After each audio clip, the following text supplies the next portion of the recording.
여러분 안녕하십니까? 8월 5일 JCN 모닝뉴스입니다. 울산에는 반구대 암각화와 대왕암 등 세계적으로 가치가 높은 지질 유산을 많이 보유하고 있는 것으로 확인됐습니다. 특히 동구 주전 바닷가에서는 6, 7천만 년 전의 화산 활동으로 만들어진 암석군도 발견됐는데요. 이에 따라 울산시는 국가지질공원과 세계지질공원 인증 작업에 나서기로 했습니다. 김영환 기자가 보도합니다. 울산 동구 주전 해안가입니다. 그저 바닷가 바위라고만 여겨졌던 암석들이 6에서 7천만 년 전 중생대 백악기 말에 화산 활동으로 인해 생성된 화강암과 포유암인 것으로 확인됐습니다. 포유암은 밝은 갈색의 반상 화강암 안에 어두운 회색을 띤 타원형 모양을 이루고 있습니다. 이 같은 화강암과 포유암은 주전 해안 3km에 걸쳐 분포돼 있는 것으로 나타났습니다. 화강암질 마그마가 식어가는 과정에서 그 어두운 색깔을 띠는 다른 마그마가 주입이 되면서 두 마그마가 이제 섞이게 된 건데요. 지금 이 지역이 아주 전형적인 특징을 잘 보여주고 있어서 아마 국가적 가치를 넘어서 세계적 가치가 있을 것이다. 울산시는 지난 3월부터 지질자원 용역을 실시해 40개의 지질유산 목록을 완성했으며 이 가운데 20개에 대해 평가를 한 결과 세계급 보호 대상이 3개, 국가급 보호 대상이 12개인 것으로 조사됐습니다. 특히 주전동 화강암과 포유암, 일산동의 대왕암 해식지형, 울주군의 반구대 암각화 등 3개가 세계급 보호 대상으로 평가됐습니다. 국가지질공원 인증을 받기 위해서는 세계급 유산 1개와 국가급 유산 5개를 보유해야 하는데 울산은 인증 기준을 이미 충족한 것으로 보고 있습니다. 아까 조사가 완전히 끝난 건 아니지만 지금까지 조사한 것만으로도 5개 이상의 국가적 가치를 지니는 지질 명소가 충분히 있기 때문에 국가지질공원 인증이 굉장히 유력하다고 말씀을 드릴 수가 있습니다. 현재 국내 국가지질공원 인증 지역은 모두 13곳이며 유네스코 세계지질공원 인증은 국내 제주도와 한탄강 등 4곳입니다. 울산시는 2025년 국가지질공원 인증에 성공한 뒤 2030년 세계지질공원 인증도 추진할 계획입니다. 국가지질공원 인증에 성공할 경우 관광 관련 일자리 창출과 방문객 증가로 인한 경제적인 기대 효과가 상당할 것이라는 전망이 나오고 있습니다. JCN 뉴스 김영환입니다. 노키 교육감이 최근 성인 장애인 시설 성폭력 사태와 관련해서 피해자와 울산 시민에게 사과의 뜻을 전하고 해당 시설에 대한 전수조사를 실시하기로 했습니다. 노 교육감은 지난 2일 울산시 장애인 총연합회 등과 사후 대책을 논의하고 먼저 해당 시설의 학생과 교직원에 대한 전수조사를 실시하기로 했습니다. 이에 따라 장애 학생들의 특성을 고려해 어제까지 구체적인 조사 방안을 마련해 추가 피해 여부를 조사하고 추가 피해가 있을 경우 수사기관에 수사를 요청할 계획입니다. 이와 함께 피해자와 모든 학생을 대상으로 치유와 회복 프로그램을 지원하고 재발 방지를 위해 장애인 시설에 대한 지도 점검을 강화하기로 했습니다. 울산시가 공공아동보호체계 강화를 위해 아동보호 인력을 추가 배치하고 시설 확충에 나서기로 했습니다.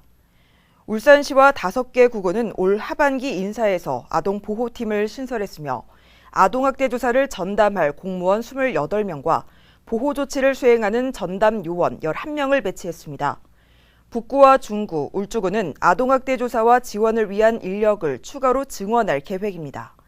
울산시는 현재 2곳인 학대 피해 아동 쉼터를 5곳으로 확대하고 인공지능을 활용해 아동학대 정황과 위험 징후를 조기에 발견할 수 있도록 점검을 강화하기로 했습니다.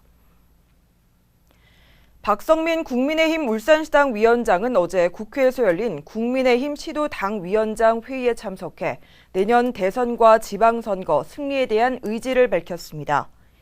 박 위원장은 대선과 지방선거는 국민의힘이 집권당으로서의 면모를 되찾을 수 있는 중요한 기회라고 강조하며 선봉에 서서 압도적으로 승리하겠다고 말했습니다.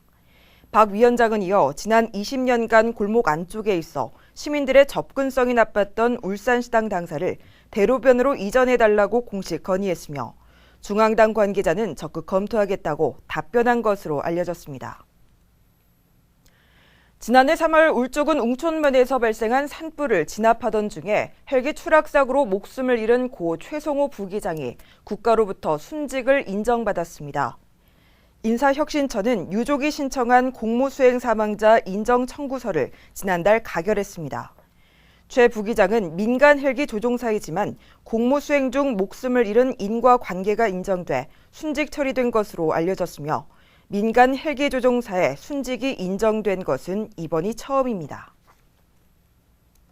울산시가 365일 24시간 민원 상담이 가능한 인공지능 기반의 대화형 메신저 서비스인 챗봇을 오는 9월부터 시행한다고 밝혔습니다.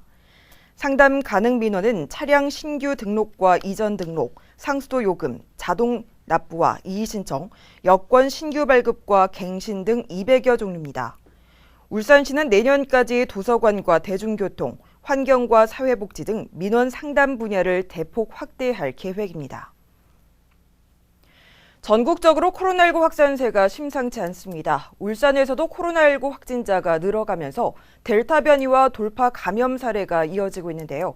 이에 따라 방역당국은 백신 접종의 중요성을 강조하고 있습니다. 김동현 기자입니다. 전국적으로 델타 변이에 대한 우려가 지워지지 않고 있습니다. 특히 델타 변이의 변이로 알려진 델타 플러스 변이 확진 사례도 나오며 우려는 더 커지고 있는 실정입니다. 현재까지 울산에서 확인된 델타 변이 감염 사례는 57건. 최근 발생했던 부산 유흥업소 접객원 관련 집단 감염도 델타 변이에서 비롯됐습니다. 다만 방역당국은 울산의 델타 변이 발생률이 전국적인 추세보다는 낮은 것으로 보고 있습니다. 유입이 잘 안 되고 있다고 보면 되죠. 부산, 대구 이런 데는 워낙 유입이 많다 보니까. 변이 바이러스의 확산과 더불어 백신 접종 이후에 코로나19에 확진되는 돌파 감염 사례도 늘어가고 있습니다. 현재까지 확인된 지역 내 돌파 감염 사례는 10건입니다. 이 중 9명이 얀센 백신을 맞았고 1명이 화이자 백신을 접종했습니다. 나이대로는 외부 활동이 왕성한 30, 40대가 가장 많은 것으로 나타났습니다. 특히 이 중 1명은 부산 유흥업소 접객원 관련 확진자로 델타 변이에 의한 돌파 감염 사례도 확인됐습니다. 다만 방역당국은 현재까지 확인된 돌파 감염 사례는 인구 10만 명당 17.8명이고 울산은 그 절반 수준인 8.7명으로 낮다고 강조하고 있습니다.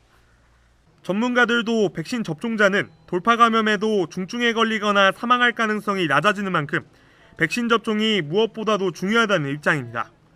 현재 울산의 백신 접종률은 30%대로 전국 하위권에 속해 있습니다. 변이 바이러스의 유행으로 집단 감염에 대한 위험성이 상존하고 있는 만큼 백신 접종률을 높이기 위한 지자체의 대책이 필요해 보입니다. JCN 뉴스 김동현입니다. 코로나19 확진자와 접촉해 자가격리 조치를 받은 기간에 식당을 방문한 40대 남성에게 벌금형이 선고됐습니다. 울산지법 김정철 부장판사는 감염병 예방과 관리에 관한 법률 위반 혐의로 기소된 40대 A씨에게 벌금 200만 원을 선고했습니다. A씨는 지난 3월 코로나19 확진자의 밀접 접촉자로 확인돼 동구에 있는 자택에서 자가격리하던 중 사흘째 되는 날 식당을 방문하기 위해 거주지를 이탈한 혐의를 받고 있습니다. 울산시 여성단체 협의회는 어제 KTX 울산역에서 울산에서 여름 휴가를 보내자는 범시민 캠페인을 벌였습니다. 여성단체 협의회는 이 캠페인과 함께 울산주거 울산주소갖기 운동과 박상진 의사 서훈 등급 상향 범시민 서명 운동도 폈습니다. 울산시는 코로나19 델타 변이 바이러스가 빠른 속도로 전국으로 확산되고 있다며 여름 휴가를 가급적 울산에서 보내줄 것을 당부하고 있습니다. 울산 항만공사가 폭염이 계속되자 현장 근로자의 온열 질환 예방을 위해 시원한 데이 안전 캠페인을 이달 말까지 실시합니다. 이번 캠페인에서는 항만 하역 현장에 음료 트럭을 운행하면서 시원한 음료와 그늘막을 제공해 현장 근로자의 더위를 식히게 됩니다. 항만공사는 폭염에 대비한 근로자 휴게소와 그늘막 설치는 물론 폭염특보 단계에 따른 작업 중지 안내도 적극적으로 실시하고 있습니다. 송철호시장은 어제 중구 문화의 거리 내 별별마당에서 지역 미술 관계자들과 울산시립미술관 운영과 코로나19 장기화에 따른 예술활동 지원에 대한 간담회를 가졌습니다. 미술 관계자들은 시립미술관 운영과 관련해 공업도시 울산에서만 관람할 수 있는 전시를 요청했고 지역 출신 작가 지원과 지역 작가들의 작품 구입을 위한 기금 마련 등을 요구했습니다. 송철호 시장은 시립미술관의 울산의 문화산업 특징을 세계적으로 알리면서 지역과 상생하는 컨텐츠를 제공하겠다며 지역 미술인들의 목소리를 적극 시정에 반영하겠다고 말했습니다. 울주군이 서생면 나사 해안에 산책로를 조성합니다. 울주군은 간절곶 소망길과 연계해 나사등대 일원을 기점으로 길이 274m, 폭 1.8m의 산책로를 조성한다고 밝혔습니다. 산책로에는 야간 경관 조명과 2개의 쉼터도 설치됩니다. 지난 2016년 태풍 차바 때 태화 우정시장에 엄청난 수해가 발생했는데요. 당시 수해의 원인이 혁신도시의 유곡 우수저류 시설에서 있었다는 법원 판결이 최근에 있었습니다. 그래서 LH가 우수저류시설 보완공사에 들어갔는데 용량을 확대하는 등의 보다 근본적인 개선이 필요하다는 주장도 있습니다. 보도에 박정필 기자입니다. 지난 2016년 9월 태풍 차바 상륙 당시 재기능을 하지 못했던 혁신도시 유곡 우수저류 시설입니다. 방류구의 크기가 크다 보니 빗물이 유입되자마자 바로 흘러나가 태화 우정시장에 엄청난 수해를 입혔습니다. 이 때문에 2017년 태화 우정시장 상인들이 LH를 상대로 소송을 제기했습니다. 1심, 2심에서 재판부는 LH에 일부 책임이 있다며 태화 우정시장 상인들의 손을 들어줬고 지난 2월 LH가 대법원 상고를 포기하면서 소송은 일단락됐습니다. 이에 따라 중구청은 문제가 됐던 우수저류조 방류시설에 대한 보완공사를 LH에게 요청했고 LH가 이를 수락하면서 지난달 5일부터 공사가 진행됐습니다.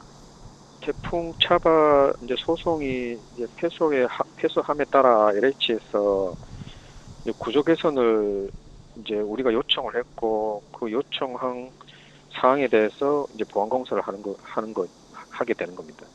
이번 시설물 보완공사는 저류 용량 5,890세제곱미터는 그대로 두고 문제가 됐던 방류구에 대한 개선 공사만 진행 중입니다. 7개 방류구 가운데 6개 방류구는 막고 1개 방류구에는 수문을 설치하는 공사입니다. 유입되는 물을 우수저류조에 저장하고 수문을 이용해 물을 방류하도록 한다는 겁니다. 수문은 중구청 재난상황실에서 원격으로 조절할 수 있도록 했습니다. 그러나 저수 용량을 늘리지 않는다면 보완공사만으로 문제점을 개선할 수 없다는 주장이 제기됐습니다. 유출구 개선 사업만으로는 집중 호시에 유곡층에 흘러내리는 물을 감당할 수가 없고 그래서 근본적인 대책은 저류시설 용량을 증대시키는 거다. 확충시켜야 된다. 우여곡절 끝에 문제점을 보완하기 위해 진행 중인 유곡 우수저류시설 보완공사. 오는 22일 보완공사가 완료될 예정인 가운데 공사를 마친 우수저류시설이 재기능을 할 것인지 관심이 집중되고 있습니다. JCN 뉴스 박정필입니다. 옥동 농소간 도로 개설로 중구 태화동 주민들이 피해를 입고 있다는 주장이 나왔습니다.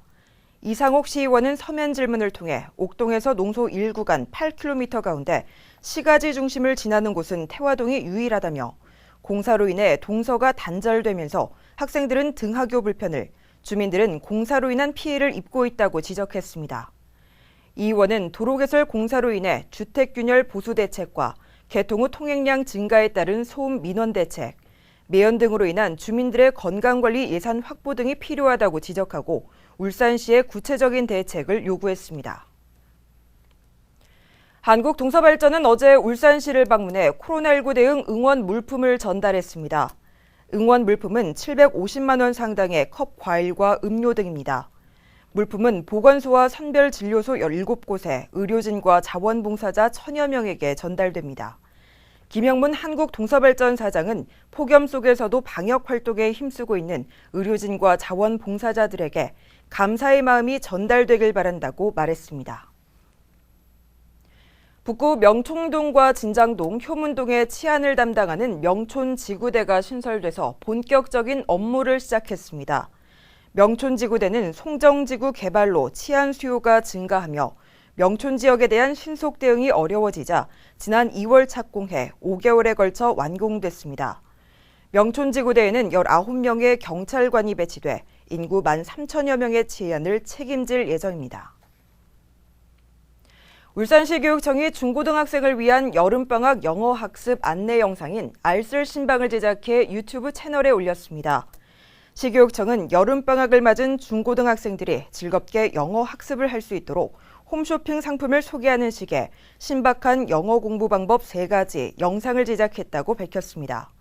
해당 영상은 학생들이 각자의 수준에 맞는 학습법을 찾을 수 있게끔 제작됐으며 무엇보다 흥미와 재미를 유발할 수 있는 다양한 영어 학습 방법이 소개됐습니다. 남구청이 여름 휴가철을 맞아 직원들의 공직기강을 바로잡고 건전한 휴가를 보낼 수 있도록 하기 위한 공직기간 특별 점검을 실시합니다. 남구청에 따르면 이달 말까지 이어지는 휴가철이 코로나19의 4차 대유행 위기 상황과 겹치는 만큼 공무원들의 감염병 확산 차단 대비 태세를 중점적으로 점검할 계획입니다. 이와 함께 감사관을 총괄반장으로 2개 감찰반을 편성해 본청과 동행정복지센터 등 직원들의 코로나19 복무지침 준수 여부와 음주운전 등 공무원 행동강령 위반 행위에 대한 예방 감찰 활동에 나설 계획입니다. JCN 모닝뉴스를 마칩니다. 함께해 주신 여러분 고맙습니다.